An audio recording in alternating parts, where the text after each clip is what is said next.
And welcome back for another season. This is our 2025 NFL Preview Part 1, the AFC. In this video, for each team, we're going to do our position rankings, look at the offense, defense, quarterback, running backs on the defense, D-line, linebackers. Then ultimately, we're going to give a record prediction for each team. We're going to tell you what we think their record's going to be and also where they're going to end up in the standings, first, second, or in the cellar. We're going to do this division by division. Let's start off with the AFC East. Of course, you have the Bills, the Dolphins, the Patriots, and the Jets. Take a look at each of these teams again. We'll do their position rankings, and then we'll forecast their record and where they'll end up in the standings. We'll start off first with Buffalo, the defending AFC East champions. What a great season. Josh Allen, what made the difference for Josh Allen this year, he really cut down on his interceptions. It was a career low for interception rate, and that made all of a difference. So you see at the top, we've got them in the 94 ranking. And as long as he continues to make plays like this, the Bills will be right up there. They're clearly in the top four at worst in the AFC, right there with the Chiefs, the Ravens, and we think the Texans. You could maybe make the case the Bengals are in there as well. But what they do on offense, they really have a stout defense as well. And the defense gets reinforcements this year, adding Joey Bosa to what was already a really good defense. So we're curious to see if there's going to be an improvement there. The one concern we would have for the Buffalo defense would be the secondary. The secondary is not one of the better groups in the league. So hopefully that they can put more pressure on the quarterback, create more turnovers that way to kind of make up for what we believe is more or less an average secondary. But we believe this season they're going to have a great year. We think they'll finish 11-6 and end up winning the AFC East rather comfortably. As you'll see, those other teams are going to be struggling this year. We think they're going to be right there in it in the Final Four of the AFC. Next up, we have the Miami Dolphins. Miami, the land of yachts, Cuban sandwiches, and great nightlife. We're based here in Fort Lauderdale. We can speak to a little bit of that. We avoid a lot of it. It's kind of crazy. But when we look at the Dolphins' offense, we've got a lot of concerns. For one thing, we moved down here in 22 when Mike McDaniel took over the Dolphins. A lot of excitement with that offense having Tyreek Hill, Jalen Waddle, explosive, Tua with those finesse passes. But what we've seen over the past couple of years, obviously Tua is an injury risk, but really it's kind of like they are a one-trick pony. They're speed, finesse, no power, and they can only do well on good weather, South Florida or indoor conditions. And you look on the defensive side, we were really concerned when they lost defensive coordinator Vic Fangio. When he signed with the Dolphins at the beginning of the 2023 season, we were very optimistic. They didn't do that well. He left. There was a lot of back and forth finger pointing between him and the players. And then look what he did in Philadelphia. We think he made the difference on the defensive side. I mean, the players play. And then also having Saquon on the offensive side made a huge difference. So we're concerned with the Dolphins' defense. We think that offense is one-dimensional. So with that being said, we think they have the potential to be a playoff team, but they're going to show you they're not going to be able to win on the road, especially in cold environment. They're going to do great in South Florida or indoor stadiums. Like their first game, their opening game was Indianapolis. Indoors, they'll probably do well there, but won't make the playoffs. New England Patriots, but Mike Vrabel's back to take over as head coach. Exciting young quarterback with Drake May. A lot of excitement in the New England area. We'll see if that translates to playoff success. We think they definitely have some great building blocks. Doesn't always manifest right away, but definitely they're on the right track. And it starts with the quarterback. We think Drake May is one of the best young quarterbacks out there. He showed a lot of potential last season, that great balance between running it and throwing it. We think with a couple good receivers, they acquired Stephon Diggs in the offseason. There were some off-field issues there, but we still think he's going to be available to play. And on the defensive side, we're going to highlight the secondary there. We don't mention it by name. We like the fact that the Patriots added Carlton Davis to pair with All-Pro Christian Gonzalez in the secondary. That's got the making of a really great top 5 secondary, which is huge in the NFL, as you hear us say over and over again, a passing league. So with those improvements, we see the Patriots finishing 7-10, third in the AFC East. They could do better, but we do think with a young team, usually they have that 2 steps forward, 1 step back kind of thing. We look for great improvement next season. Next, we have the New York Jets, who should be an interesting team this year with new quarterback Justin Fields, new head coach Aaron Glenn coming over from a successful stint as defensive coordinator for the Detroit Lions. Let's look first at the quarterback. We think Justin Fields is going to bring a lot of excitement with that running, passing balance. We don't think he got a fair shake with Pittsburgh. We don't think they should have benched him after starting off so well. Didn't do well with Russell. Russell had a couple good games, but really I think they should have stuck with Justin Fields on that one. So with the receivers, you have Garrett Wilson there, really good options. And then on the defensive side, they've got great potential, of course, in the secondary. We're going to highlight that. Sauce Gardner is right there as one of the top 5 cornerbacks in the league. Initially coming out of college, they thought he was the top cornerback overall. Now you have to say that goes to Derek Stingley Jr. We're Texans fans here, so we're a little biased towards him. But we think the defense is going to be the difference this season, and we'll see. We think they're going to end up just like with the Patriots at 7-10. We'll have them with a tiebreaker, have them at 4th in the East. Again, like the Patriots, they could do better. It comes down to their schedule and winning those close games, the divisional games especially, who can beat each other, Dolphins, Patriots, and Jets. And before we continue, if you would, just join our channel, and if you like this video or find it useful, like it and then subscribe. We provide weekly NFL picks, highlights, and sports travel. Thank you. The AFC North, featuring the Ravens, Bengals, Steelers, and Browns, should be a really interesting division, especially the top 2 teams. Let's get into it. Let's start off with the Baltimore Ravens. We would make the case, again, we're Texans fans, we're not Ravens apologists, but they've been the unluckiest team in the NFL. You see what happened to them last year. We think they've got more talent than almost anybody in the league. They just can't seem to win the close games, and they fall apart in the playoffs. We'll get to that a little bit later. Looking at the position rankings in the offense, to us, Lamar Jackson is the best quarterback in the league. We know Josh Allen won the MVP. He deserved it. He had an inferior roster around him, or less supporting cast, we'll say it that way. But we think Lamar Jackson's a unique talent, improved passing, running game's great.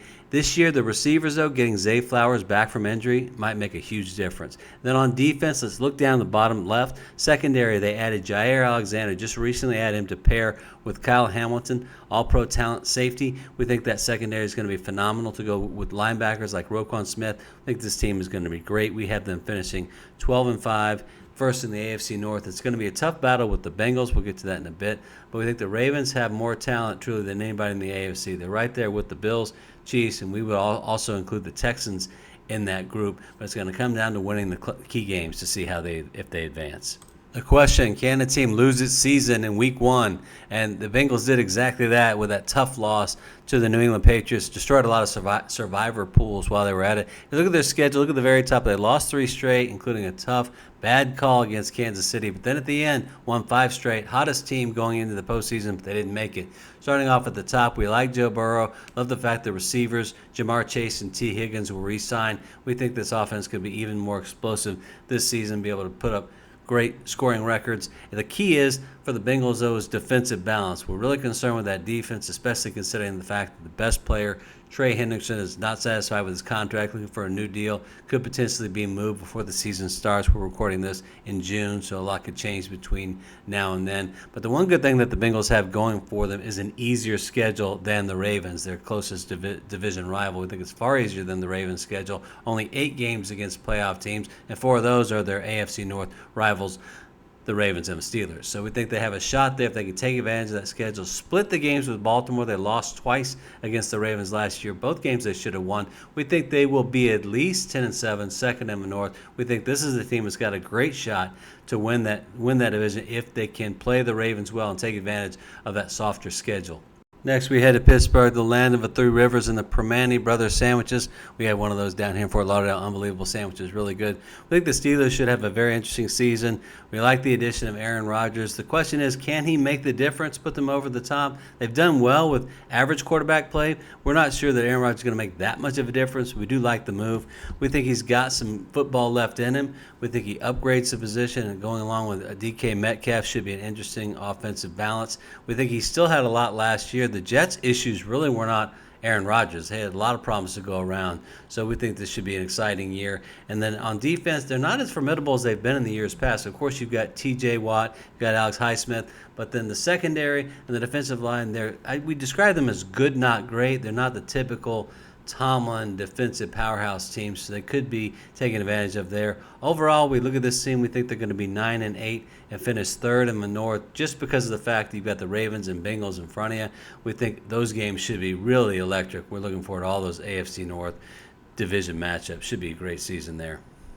Just a year ago, we were quite optimistic about the Browns. That's before they had all the quarterback issues. Deshaun just wasn't the answer. We thought that even Jameis had some potential there, won a big game against the Ravens, but now it's a total rebuild. They shouldn't really try to be competitive this season. A lot of times ownership and coaches don't want to have that throwaway year, but that's what this is. We think they've got an abundance of riches at the quarterback position, but are either of them a true franchise quarterback. You know, I'll talk about Sanders, Gabriel. We know Kenny Pickett and Flacco. That's doubtful. They're going to be a franchise guy, but I don't know if the other two rookies have that upside potential. Then they lost Nick Chubb. The receivers are ordinary. Defense is where the Browns are above average and excellent. Of course, secondary, you have Denzel Ward, re-signed Myles Garrett, that defensive line. And then you've got the former assistant coach of the year, Jim Schwartz, unbelievable defense. But we think this is a rebuilding year for the Browns. AFC South with Texans, Jags, Colts, and the Titans. In this group, you've got one team that should make the playoffs, two teams on the bubble, and then a team that's theoretically rebuilding but has a number one overall draft pick quarterback and the success of rookie quarterbacks lately. Who knows with the Titans? But we'll start off here with the Texans. C.J. Stroud, of course, leading the offense. Two great seasons, two playoff appearances back-to-back, and then Derek Stingley Jr. leading that defense. We think this team has got some serious upside. We like the moves they've made in the offseason. We love what they did last year. They played the Chiefs probably better than anyone other than the Eagles, but we'll see what they can do this year with the offense. Of course, we know about the quarterback, C.J. Stroud. The receivers added two rookies, Jaden Higgins and Jalen Noel, to go along with Christian Kirk. And, of course, the featured receiver, Nico Collins. And then Tank Dell hopefully should come back from injury late in the season, maybe not until next year, but we're optimistic for that. Go Cougs. And then on the defensive side, we want to look at the defensive line first. Will Anderson Jr., Danielle Hunter, that's two bookend great defensive ends, and most teams would just be lucky to have one of those. Texans have two. Then the secondary, we already gave Stingley some credit. Let's not overlook bringing in C.J. Gardner-Johnson, bringing in that Super Bowl World Championship experience from the Eagles. You have other players like Petrie, and then you've got Kamari Lassiter. Really great defense, and of course led by former defensive coach DeMeco Ryans, former Texans linebacker. And then we look at what we think the Texans are going to do. We like them at 11-6, finishing first in the AFC South. We think they've got great upside here. Let's see how well they can do in the playoffs. Can they get by the Chiefs, Ravens, or Bills? That's a big question. Question is, how will the Colts do this season? You see a lot of potential with that team. They're good all over the place, especially at offense, deep at receiver. Jonathan Taylor, great running back, but until you get the quarterback situation sorted out, it's tough to see much of an upside there. But you have two guys that have potential. They've shown flashes. Daniel Jones looks like he might get the starting job because Richardson is hurt to start the season. Richardson, again, flashes last season, but just not enough consistent play. Really good running it. But I think the receivers, you have Pittman, and the running backs, you have Jonathan Taylor. Decent offensive line. On the defensive side, a little bit concerned with the secondary. That's one of the highest yards per pass attempt stat you can get, but they did add former All-Pro Ward to that group, so they might improve. But we're curious there. It's really going to come down to, can one of the two quarterbacks secure the job? I'm curious to see, could they use Richardson as like your goal line, kind of like use the tush-push kind of a thing? That could be interesting. But we think the Colts have playoff potential. We have them finishing 9-8, second in the South, just missing the playoffs. But again, they're that close. We describe them as being on the bubble to making the playoffs. The Jaguars are a team similar to the Colts. We think that they're a bubble team with a lot of playoff potential, but they've got to win the close games and not make crucial mistakes. We'll talk about one of the games earlier last year, was week 1, where they just let it get away from them. But Trevor Lawrence has the potential, former number 1 overall pick, but we think he's got to prove it. We were at a game a few years back. This is the play we were talking about, where they fumbled the ball through the end zone, would have gone up 24-7, ended up losing the game to the Dolphins. Games like that, they can't continue to lose. And we think with Travis Hunter, Lawrence has got a second receiver now, so no more excuses. They do need to improve on defense a little bit. Their players, you'd think with Trayvon Walker, Josh Hines-Allen, they would do better, but the numbers just haven't followed. Eric Armstead was brought over, had a bit of a disappointing season last year, so we're optimistic, but we've got to see the performance there. That's why we have them at 8-9, just like with the Colts. Third in the AFC South, we have the Colts 9-8, just missing the playoffs. We think they're probably, if they can win a couple close games, they could sneak in, but the AFC is tough this season.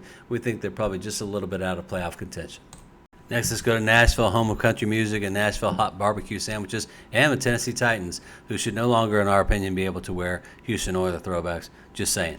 But looking at the Titans with Cam Ward, the number 1 overall pick, should be an exciting season. And pairing him up with receivers such as Calvin Ridley, Treylon Burks, a lot of potential there. Can he start that in his rookie season? Not so sure. But we also think the running back combination of Tony Pollard and Spears makes for an interesting unit. And then if you look on the defensive side, what they were able to do last year statistically, they were one of the best pass defenses in the league, only giving up fewer than 180 yards per game. through the air. We're not sure if that was net power or the teams were already ahead. They didn't have to pass. Could be a little bit of that. I'll have to go back and watch some of their games. But really the question is going to come down to, can Cam Ward hit the ground running and really be more like Jaden Daniels, Bo Nix, C.J. Stroud in rookie year than a typical rookie, such as, not picking on him, but such as Bryce Young. But we think the Titans will start a little bit slowly. It's just a tough division, tough conference. We see them finishing 6-11 and 4th in the AFC South. And before we get to the AFC West, just a reminder to please subscribe and set notifications so that you're notified when we release part 2 of this video, the NFC. We're still putting together a few more statistics, but that should be out in about a week or so. Thanks. The AFC West featuring the Chiefs, Broncos, Chargers, and the Raiders. This division has gone from being a top-heavy division with the Chiefs more or less dominating to a division that's got 3 definite contenders and a team on the fringe that could be ready maybe this year, maybe next. We'll start off with the Denver Broncos, who we think what Bo Nix was able to do as a rookie last season was so impressive. Had there not been Jaden Daniels right in front of him, without question would have won the Offensive Rookie of the Year, but Jaden Daniels with that phenomenal season. But then we love the fact that you have Sean Payton coaching the offense, and then you've got on defense, you've basically got a head coach there too with Vance Joseph. So we love that dual head coach kind of thing, head coach caliber, and we think that makes a huge difference. But we're going to look first at the offense again. Bo Nix started slowly. They went 0-2. They were able to come back with that Week 3 win over the Buccaneers,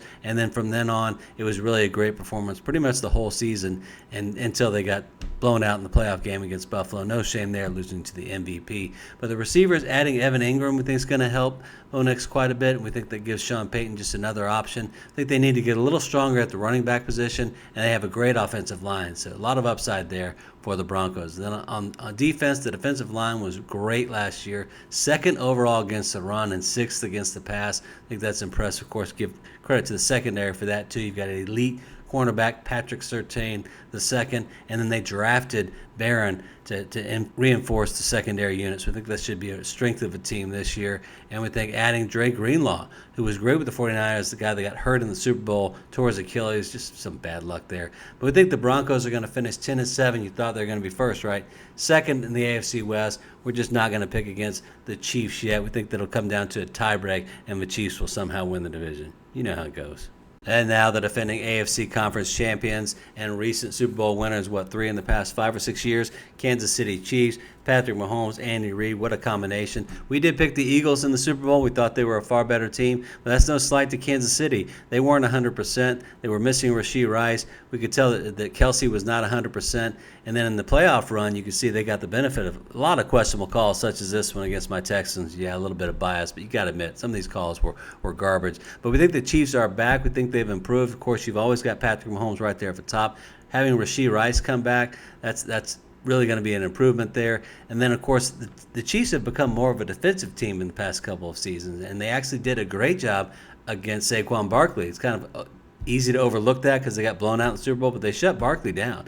They just, a lot of turnovers on their own side, and then they weren't able to stop the passing game. But they're really great defense, and we think that's going to be the difference in having them win the division. We think they're going to end up 10-7, like we said earlier, tied with the Broncos. Somehow they're going to win on tiebreak. You know how it goes. They get the benefit of those calls and the tiebreaks.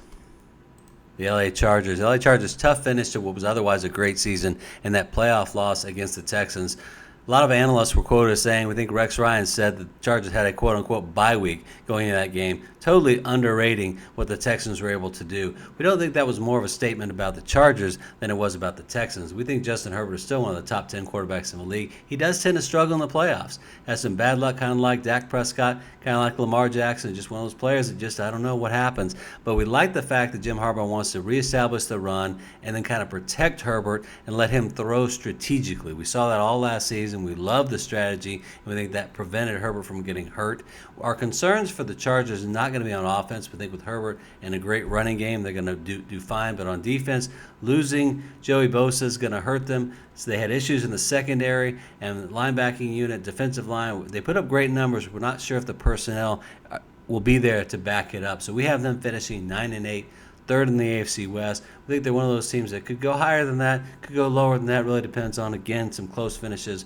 But we think the issues are not on the offense. We think the defense is going to be a little weaker than teams like the Broncos and the Chiefs. Let's go to Vegas to talk about the Raiders. Can you believe that Las Vegas is going to be host to 3 major pro sports teams here shortly? They got the Athletics moving there. They have the Raiders. And, of course, the Vegas Golden Knights. They just need the NBA to complete the whole deal. But when we want to look at the Raiders here, we're really excited about that offensive changes. You got the head coach, Pete Carroll, bringing in his former coach, Geno Smith. Let's call them Seahawks South. And we think that receivers, really exciting there. You got Brock Bowers, who could be a Travis Kelce, George Kittle level tight end. We'll wait and see. Had a great rookie year. And then the running backs, drafting Ashton Genty, should add an unbelievable excitement to that offense. And then defense, of course, they re-signed Max Crosby. Great defensive line. We have concerns with Christian Wilkins. Has a serious injury. Might not play much this season. Only played 5 games in 2024 since being signed from the Dolphins as a free agent. And then the secondary has definitely got some issues. You lost Jack Jones. Got new players in there. Not sure how they're going to do. So we think the Vegas Raiders will finish 7-10. 4th in the AFC West. They're definitely improving. Look for them to really be a contender next season and have some exciting games this year. We think they're going to be able to score with most of their AFC West division rivals. We think that defense, similar to the Chargers, is going to be a little bit less, and they're going to fall just a little bit behind their rivals this season. That's all for this time. Thank you for joining. Please subscribe to our channel, and we look forward to sharing our future videos with you.